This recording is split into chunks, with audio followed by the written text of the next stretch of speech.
Hello everyone. आज की इस वीडियो में हम डिस्कस करेंगे क्लास 12th की पॉलिटिकल साइंस। इसकी जो हमारी फर्स्ट बुक है वर्ल्ड वाली बुक, इसके हम यहाँ पे मोस्ट इंपॉर्टेंट क्वेश्चन एमसीक्यू करेंगे। ठीक है, एमसीक्यू के सारे इंपॉर्टेंट क्वेश्चन डिस्कस करेंगे। वन शॉट वीडियो है, यानी कि आपको इस सिंगल वीडियो में कंप्लीट बुक के एमसीक्यू क्वेश्चन मैं आपको करा दूंगा। ठीक है, बोर्ड एग्जाम के लिए बहुत ही ज़्यादा इंपॉर्टेंट ये वीडियो होने वाली है, तो वीडियो को बहुत ध्यान से देखिए। इसमें हम पहली बुक के एमसीक्यू करेंगे। ठीक है, इसके बाद जो सेकंड बुक है उसकी एमसीक्यू की जो वीडियो आएगी वो अलग से आएगी, तो ध्यान रखिए इसमें केवल फर्स्ट बुक के एमसीक्यू क्वेश्चन है। मेरा नाम सत्येंद्र प्रताप है और आप मुझे इंस्टाग्राम पे फॉलो कर सकते हो, एकलव्य स्टडी पॉइंट मेरा यूज़र नेम है। और टेलीग्राम ग्रुप में जुड़ जाइए, वहाँ पे मैं इसकी पीडीएफ डाल दूंगा। ठीक है, तो पीडीएफ में आप यहाँ से एमसीक्यू क्वेश्चन पढ़ सकते हैं।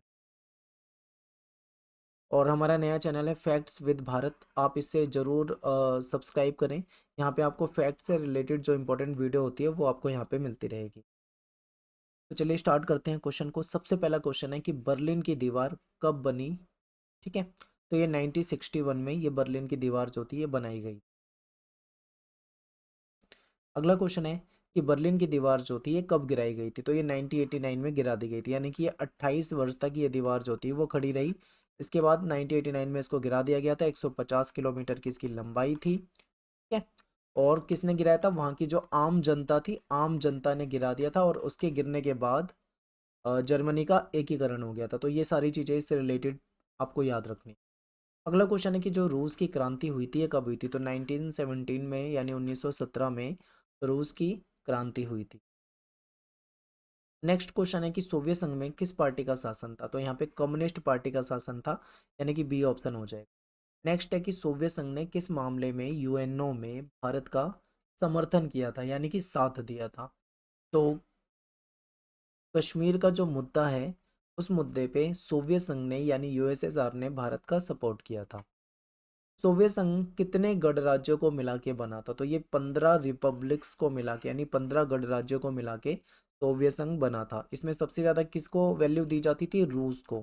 रूस इनमें से एक था, 15 गणराज्यों में से एक था रूस, जिसको सबसे ज्यादा महत्व दिया जाता था। नेक्स्ट क्वेश्चन है कि रूस की मुद्रा जो है उसका नाम क्या है, तो रशियन जो करेंसी है इसका नाम है रूबल। नेक्स्ट क्वेश्चन है कि जो मिखाइल गोर्बाचेव थे ये कम्युनिस्ट पार्टी के महासचिव कब बने थे, तो ये 1985 में बने थे। ठीक है, और आपकी एनसीईआरटी बुक में ये दे रखा है कि 1980 के दशक के मध्य में, तो 1980 के दशक का मतलब होता है 1980 से लेकर 90, यानी 10 साल, और इसके मध्य का मतलब हो जाएगा 1985। ठीक है, कई बार हो सकता है पेपर में लैंग्वेज घुमा के पूछे, तो कंफ्यूज नहीं होना है। 1985 इसका आंसर हो जाएगा। नेक्स्ट क्वेश्चन है कि सोवियत संघ ने डैश में अफगानिस्तान में हस्तक्षेप किया था, कब किया था, तो 1979 की बात है ये। अगला क्वेश्चन है कि मिखाइल गोर्बाचेव ने सोवियत संघ में डैश की नीति चलाई। देखिए, उन्होंने आर्थिक सुधार की नीति भी चलाई थी, तो ए भी अपना ठीक है। राजनीतिक सुधार की नीति भी चलाई थी, तो बी भी अपना ठीक है। और लोकतंत्रीकरण की नीति भी चलाई थी, तो ये भी हो जाएगा। तो आंसर हो जाएगा अपना उपरोक्त सभी। और इसके लिए ग्लासनोस्त और पेरेस्ट्रोइका। ठीक है, पेरेस्ट्रोइका, ये दो रशियन वर्ड भी यूज किए जाते हैं, ये रशिया भाषा के शब्द हैं। ठीक है, तो हो सकता है पेपर में इन शब्दों को लेकर भी आ जाए, तो भी ये मिखाइल गोर्बाचेव ही आपको आंसर लगाना है, याद रखना है। नेक्स्ट क्वेश्चन है कि सोवियत संघ में 1991 में जो तख्ता पलट हुआ था, ठीक है, उसमें महत्वपूर्ण भूमिका किसने निभाई थी, तो बोरिस येल्तनिस। ठीक है, यहाँ पे ता आएगा, बोरिस येल्तनिस, इनके द्वारा महत्वपूर्ण भूमिका निभाई गई, तो बी ऑप्शन अपना करेक्ट हो जाएगा। नेक्स्ट क्वेश्चन है कि कम्युनिस्ट पार्टी ने सोवियत संघ में कितने वर्षों तक शासन किया था, तो अप्रोक्स आप मान सकते हैं 70 वर्षों तक इनका शासन था यहाँ पे। नेक्स्ट क्वेश्चन है कि सोवियत संघ के विघटन के बाद उसकी सुरक्षा परिषद जो यूएनएससी है, ठीक है, यूनाइटेड नेशन सिक्योरिटी काउंसिल, इसमें जो उसकी सीट थी वो सदस्यता जो थी, स्थायी सदस्यता, वो किसको दे दी गई थी, तो रूस को। तो यहाँ पे क्वेश्चन ऐसे भी आ जाता है कि बताइए सोवियत संघ का उत्तराधिकारी कौन बना था, तो आपको वहां पे भी रूस ही लगाना है। ठीक है, अगला क्वेश्चन है कि मध्य एशिया में 10 वर्ष तक गृह युद्ध की चपेट में कौन सा देश था, तो ताजिकिस्तान जो है ये 10 वर्षों तक गृह युद्ध की चपेट में था। अगला है कि रूस के कौन से वो दो गणराज्य हैं जहाँ पे हिंसक अलगाववादी आंदोलन हुए थे, तो चेचन्या और दागिस्तान, अर्थात यानी हमारा बी आंसर यहाँ पे हो जाए। अगला है कि शॉक थेरेपी अपनाने के बाद सोवियत संघ की अर्थव्यवस्था डैश हो गई, क्या हो गई थी, ऑप्शन में दे रखा है आपको मजबूत, तहस नहस, कोई असर नहीं पड़ा, या फिर सभी। तो इसका आंसर बी हो जाएगा। देखिए, इन्होंने ये सोच के शॉक थेरेपी को अपनाया था कि इनकी जो व्यवस्था है, इनकी जो अर्थव्यवस्था है वो बढ़िया हो जाएगी, लेकिन उसका अपोजिट असर हो गया। यानी इनकी अर्थव्यवस्था जो थी वो तहस नहस हो गई, डूब गई। लास्ट है आपके क्वेश्चन की 1991 के बाद कई प्रांतों में टूट गया डैश। कौन टूट गया था 1991 में कई प्रांतों में? तो यूगोस्लाविया टूट गया था, ठीक है। अगला क्वेश्चन ध्यान से पढ़ो, देखो यहाँ पे गलती के चांस हो सकते हैं, तो क्वेश्चन को अच्छे से पढ़ना कि निम्न में से कौन सा सोवियत संघ के विघटन का कारण है? कौन सा कारण है, ठीक है। ऑप्शन है आपका उचित संसाधन, क्या अच्छे संसाधन उसके पास थे ये इसका कारण बना? बिल्कुल भी नहीं। आवागमन की सुविधा, क्या वहां पे आवागमन की सुविधा थी ये इसके विघटन का कारण बना? ये भी नहीं है। लास्ट है आपका अच्छा उपभोक्ता उद्योग, उसका जो घरेलू उद्योग था वो बहुत ही बढ़िया था, उन्नत था, क्या ये इसका कारण है? ये भी नहीं। सी देखिए ऑप्शन ध्यान से, हथियारों की होड़, ये इसका कारण है, क्योंकि आपको पता है एक तरफ यूएसए था, एक तरफ यूएसएसआर था, दोनों के बीच में हथियारों को लेकर होड़ थी, और दोनों एक दूसरे से आगे निकलना चाहते थे। इसी वजह से यूएसएसआर ने अपने संसाधनों का जो गलत इस्तेमाल था वो हथियारों के होड़ में लगा दिया। तो ये सी ऑप्शन हो जाएगा। अगला क्वेश्चन है कि सोवियत अर्थव्यवस्था की प्रकृति के बारे में कौन सा कथन गलत है? देखिए, सोवियत संघ की जो अर्थव्यवस्था है उसका नेचर जो है उससे रिलेटेड कौन सा पॉइंट है जो गलत है, तो इसको समझेंगे। सोवियत अर्थव्यवस्था में समाजवाद प्रभावी विचारधारा थी, क्या ये ठीक है? बिल्कुल। आपको पता है कि समाजवाद को मानते थे, ये बिल्कुल सही है। उत्पादन के साधनों पर राज्य का स्वामित्व था, क्या ये सही है? बिल्कुल ठीक है। फिर इसके बाद है अर्थव्यवस्था के हर पहलू का नियोजन और नियंत्रण जो था वो राज्य करता था, बिल्कुल ठीक है। यहाँ पे एक ऑप्शन जो है वो गलत है, वो है सी, जनता को आर्थिक आजादी थी, बिल्कुल भी नहीं थी, ठीक है। तो यहाँ पे हमारा जो चैप्टर सेकंड था वो हो जाता है। अब हम अगले चैप्टर के क्वेश्चन देखेंगे। चीन में मुक्त द्वार की, यहाँ पे मुक्त द्वार है, ठीक है। मुक्त द्वार की नीति कब और किसके नेतृत्व में अपनाई? तो जो ओपन डोर की नीति थी ये कब और किसके नेतृत्व में अपनाई गई थी? तो ये 1978 में देंग शियाओपिंग जो थे इनकी नेतृत्व में अपनाई गई थी, ठीक है। अगला क्वेश्चन है कि दूसरे विश्व युद्ध के बाद, यानी जो वर्ल्ड वॉर सेकंड था, इसके बाद अमेरिका ने यूरोप के देशों की आर्थिक मदद की, इसको किस नाम से जाना जाता है? तो इसको मार्शल योजना के नाम से जाना जाता है, ठीक है। बी ऑप्शन अपना करेक्ट हो जाएगा। नेक्स्ट है यूरोपीय आर्थिक सहयोग जो संगठन है, इसकी स्थापना कब हुई थी? ये हुई थी 1948। ये जो डेट वाले क्वेश्चन है बिल्कुल रट के जाना, हो सकता है पेपर में आ जाए, आप गलत ना करके आना बिल्कुल भी, ठीक है। 1948 में हो जाएगा। अगला है कि यूरोपीय परिषद जो है इसका गठन कब हुआ था? तो यूरोपीय परिषद जो है ये 1949 में, ठीक है। अगला क्वेश्चन है कि जो मोस्ट्रिच संधि थी इस और जो यूरो मुद्रा थी इसको मानने से इनकार कर दिया था, किसने इनकार करा था? ऑप्शन में है डेनमार्क और स्वीडन, और सी ऑप्शन है ए और बी दोनों। देखो इसका आंसर हो जाएगा सी, क्योंकि डेनमार्क ने भी मानने से मना कर दिया था और स्वीडन ने भी कर दिया था, यानी दोनों ही सही है, तो अपना सी ऑप्शन हो जाएगा। आसियान की स्थापना कब हुई थी? तो 1967 में इसकी स्थापना हुई थी, ठीक है। 5 सदस्य देश थे स्थापना के समय में, बाद में 5 देश और जुड़ गए थे, तो टोटल 10 हो गए थे। Indonesia, Malaysia, Philippines, Singapore, Thailand, ये शुरू के 5 देश थे, ठीक है। तो आपको ये थोड़ा याद रखना है, हो सकता है क्वेश्चन डायरेक्ट ना पूछ के कुछ और पूछ ले, तो आपको पता होना चाहिए, ठीक है। आसियान की स्थापना जो है वो डैश घोषणा पत्र पे हस्ताक्षर करके हुई थी, तो जो बैंकॉक घोषणा पत्र है इस पे हस्ताक्षर करने के बाद आसियान की स्थापना हुई थी, ठीक है। आसियान की स्थापना के समय कितने सदस्य देश थे? देखिए 5, अब याद रखना है। यहाँ पे आपसे ये नहीं पूछा कि टोटल कितने सदस्य थे, तो वहां पे तो आपको 10 आएगा, लेकिन आपसे ये पूछा है कि स्थापना के समय कौन से कितने देश थे, तो 5 थे। Indonesia, Malaysia, Philippines, Singapore, Thailand, ठीक है। ये आपको याद रखना है। यूरोपीय संघ ने एक साझा संविधान बनाने का प्रयास किया था, लेकिन उसमें वो कामयाब नहीं हो पाया था, ठीक है। तो ये घटना कब की है? तो ये होगी 2003 की। अगला क्वेश्चन है कि निम्न में से कौन सा संगठन दुनिया में सबसे तेज रफ्तार से आर्थिक तरक्की करने वाला संगठन है? तो आसियान जो है ये एक छोटी अर्थव्यवस्था वाला संगठन, ठीक है, लेकिन इसकी जो तरक्की करने की जो स्पीड है वो दुनिया में सबसे ज्यादा है। आसियान क्षेत्रीय मंच की स्थापना कब हुई? अब यहाँ पे आप भूलकर 1967 मत लगा देना, बहुत सारे बच्चे कंफ्यूज हो जाते हैं, ठीक है। ये आपका गलत है। क्षेत्रीय मंच की स्थापना जो है वो 1994 में हुई, यानी कि बी ऑप्शन हो जाएगा।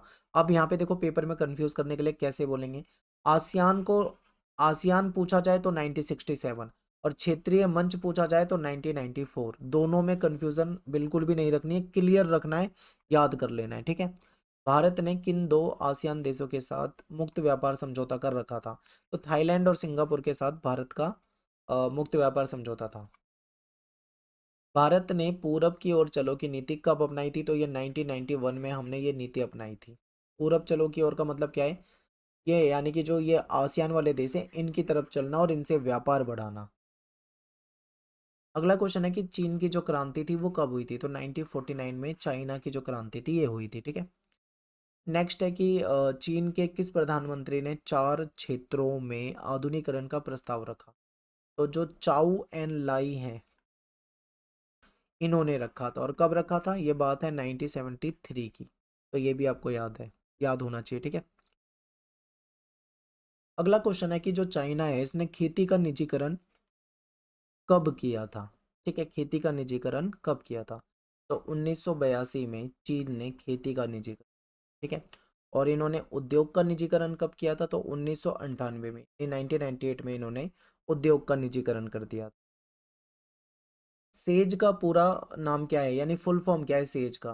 तो इसको स्पेशल इकोनॉमिक जोन कहा जाता है, यानी कि एक बार देखिए ये स्पेशल इकोनॉमिक जोन, यानी कि बी हो जाएगा आपका इसका आंसर। नेक्स्ट चैप्टर पे चलते हैं। निम्न में से किसे दक्षिण एशिया का प्रमुख देश नहीं माना जाता? देखिए चीन जो है, चीन को दक्षिण एशिया का मुख्य देश नहीं माना जाता है। निम्न में से किस देश में स्वतंत्रता के बाद से सफलतापूर्वक लोकतंत्र कायम है? लोकतंत्र जो है वो दो देशों में कायम है, एक तो है श्रीलंका और दूसरा है भारत, ठीक है। तो यहाँ पे ऑप्शन में श्रीलंका दे रखा तो अपना सी ऑप्शन हो जाएगा। और निम्न में से किस देश में लोकतांत्रिक तथा सैनिक दोनों तरह का शासन रहा है? देखो पाकिस्तान में भी और बांग्लादेश में भी, यानी कि ए और बी दोनों ही सही हो जाएंगे। निम्न में से कौन सा देश एक सल्तनत हुआ करता था? देखिए जो मालदीव है ये एक सल्तनत हुआ करता था। सिलोन किसका पुराना नाम है? तो देखिए श्रीलंका जो है इसका पुराना नाम सिलोन है। तो आप अ, प्राचीन समय में श्रीलंका के बारे में पढ़ेंगे तो इसको सिलोन कहा जाता था।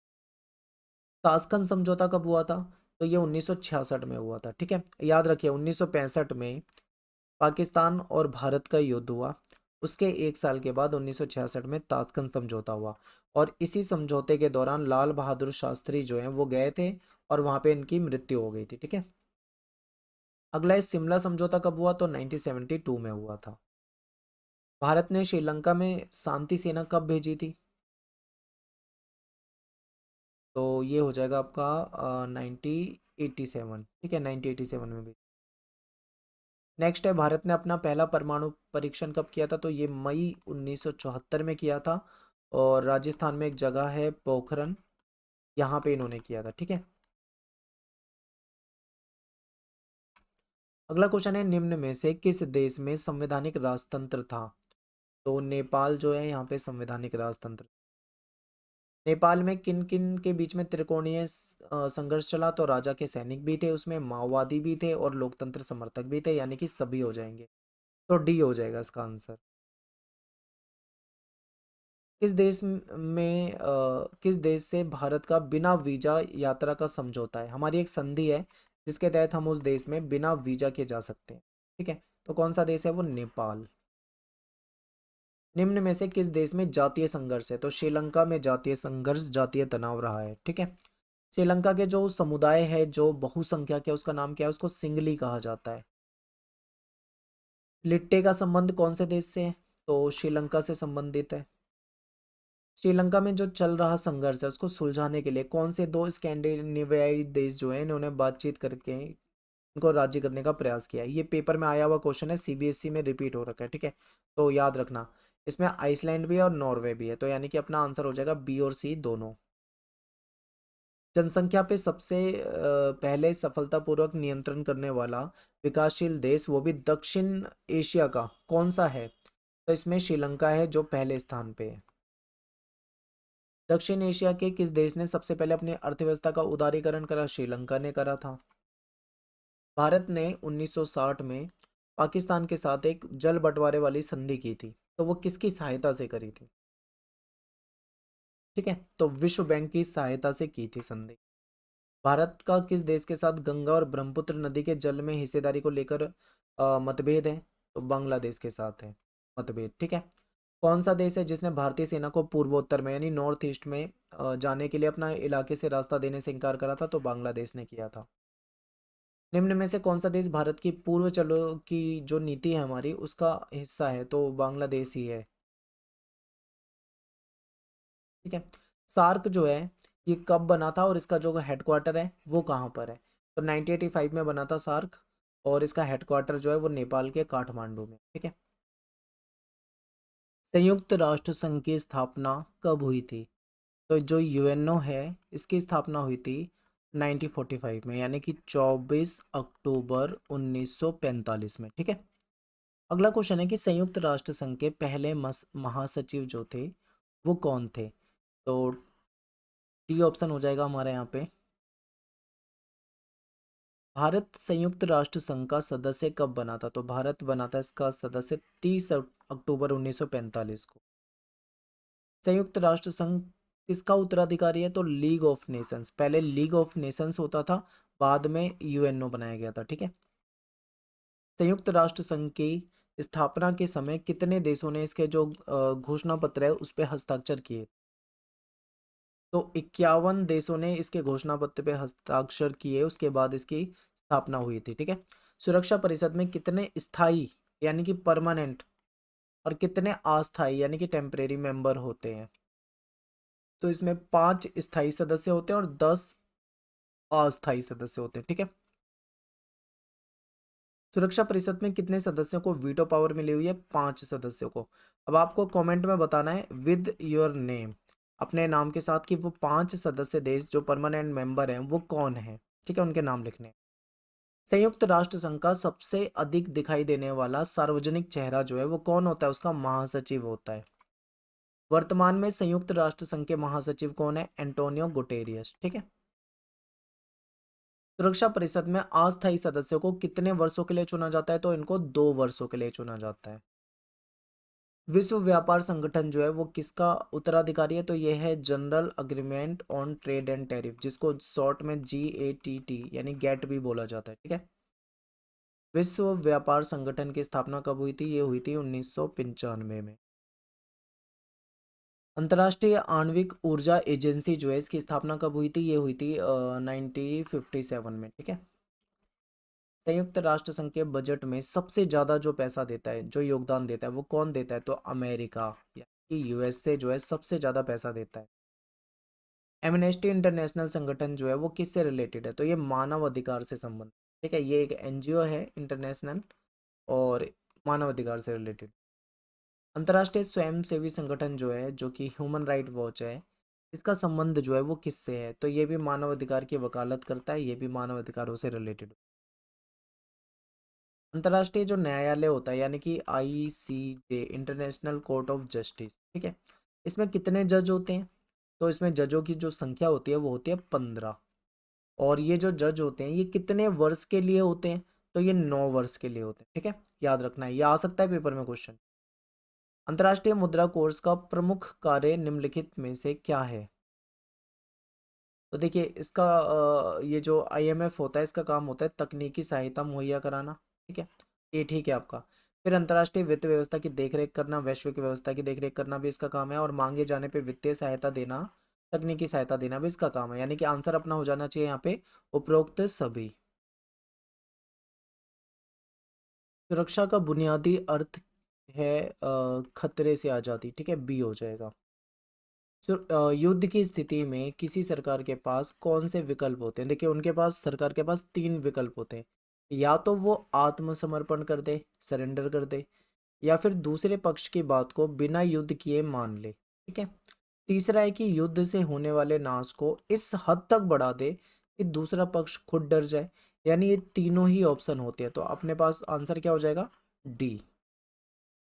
1946 से 1991 के बीच में गृह युद्ध की संख्या जो थी वो, उसमें वृद्धि हुई थी काफी। तो कितनी हो गई थी? तो 2 गुना हो गई थी, ठीक है, यानी 2 गुना वृद्धि हो गई थी। जैविक हथियार संधि जिसको BWC कहा जाता है, ये कब हुई थी? तो ये BWC हुई थी 1972 में। या अगली है CWC यानी कि जो केमिकल्स वेपन्स कन्वेंशन जो है इसमें आपका आ जाएगा रासायनिक हथियार संधि। ये कब हुई थी? तो ये हुई थी 1992 में। नेक्स्ट है आपका एंटी बैलिस्टिक मिसाइल संधि जो है ये कब हुई थी? ये हुई थी 1972 में। निम्न में से कौन सा खतरे के नए स्रोत हैं? देखिए आतंकवाद भी नया स्रोत है, ग्लोबल वार्मिंग भी नया स्रोत है, निर्धनता महामारी ये भी है। तो अपना आंसर हो जाएगा यहाँ पे उपरोक्त सभी। अप्रवासी कौन होते हैं? देखिए अप्रवासी वो होते हैं जो अपनी मर्जी से, ठीक है, अपनी मर्जी से देश को छोड़ते हैं, वो अप्रवासी होते हैं। और शरणार्थी कौन होते हैं? जो कि मजबूरी से, मान लो कोई युद्ध हो जाए, कोई प्राकृतिक आपदा आ जाए, कोई राजनीतिक उत्पीड़न हो, इस कारण देश छोड़े, तो उसको हम क्या बोलेंगे? शरणार्थी। और आंतरिक रूप से विस्थापित जन कौन होते हैं? ऐसे लोग जो देश के अंदर ही कहीं पे विस्थापित हो गए, जैसे मान लो कोई नॉर्थ इंडिया से साउथ इंडिया चला जाए, ठीक है, तो वो देश के अंदर ही तो है, तो इसको आंतरिक कहा जाएगा। 1990 के दशक में कौन सा ऐसा देश है जहां पे मैड काऊ नाम की बीमारी में अरबों डॉलर का नुकसान झेला था? तो ब्रिटेन में ये बीमारी हुई थी, ब्रिटेन ने काफी नुकसान झेला था।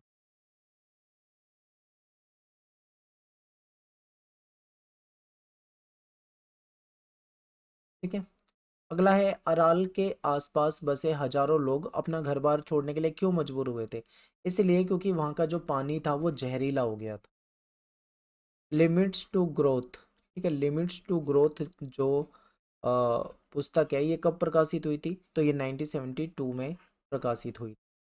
ये जो पुस्तक थी लिमिट्स टू ग्रोथ, इसको प्रकाशन किसने करवाया था? तो क्लब ऑफ रोम जो विद्वानों का एक ग्रुप था, इसने करवाया था। ठीक है, रियो सम्मेलन जिसको पृथ्वी सम्मेलन या अर्थ समिट भी कहा जाता है, ये कब हुआ था? ये 1992 में हुआ था। ठीक है, ये जो रियो सम्मेलन था ये कहाँ पे हुआ था? ये हुआ था रियो डी जनेरियो, जो कि ब्राज़ील में है। ठीक है, ब्राज़ील के रियो डी जनेरियो में। रियो सम्मेलन में कितने देशों ने भाग लिया था? तो लगभग 170 देशों ने इसमें भाग लिया। आवर कॉमन फ्यूचर रिपोर्ट जो है वो कब छपी थी? तो ये 1987 में छपी थी। ठीक है, एजेंडा 21 जो है उसका रिलेशन संबंध किससे है? तो जलवायु परिवर्तन से भी संबंधित है, जैव विविधता से भी संबंधित है, वानिकी से भी संबंधित है, यानी अपना आंसर हो जाएगा उपरोक्त सभी से संबंधित नियमाचार। ओजोन परत में जो छेद की घटना थी ये कब सामने आई थी? तो ये 1980 के दशक के मध्य में सामने आई थी। ठीक है, भारत ने क्योटो प्रोटोकॉल जो था, जो कि 1997 वाला था, इस पे भारत ने कब हस्ताक्षर करे थे? तो भारत ने हस्ताक्षर किए थे 2002 में। ठीक है, ऊर्जा संरक्षण अधिनियम जो है ये कब पारित हुआ था? तो ये 2001 में पारित हुआ था। विश्व का पहला बांध विरोधी आंदोलन जो है ये कहाँ पे हुआ था? ये ऑस्ट्रेलिया में हुआ था। ठीक है, ऑस्ट्रेलिया में हुआ था। ऑस्ट्रेलिया में एक नदी है फ्रैंकलिन नदी, इसको लेकर हुआ था। ठीक है, तुर्की और सीरिया तथा इराक के बीच में कौन सी नदी में बांध निर्माण को लेकर विवाद है? तो फरात नदी जो है उस पे विवाद है।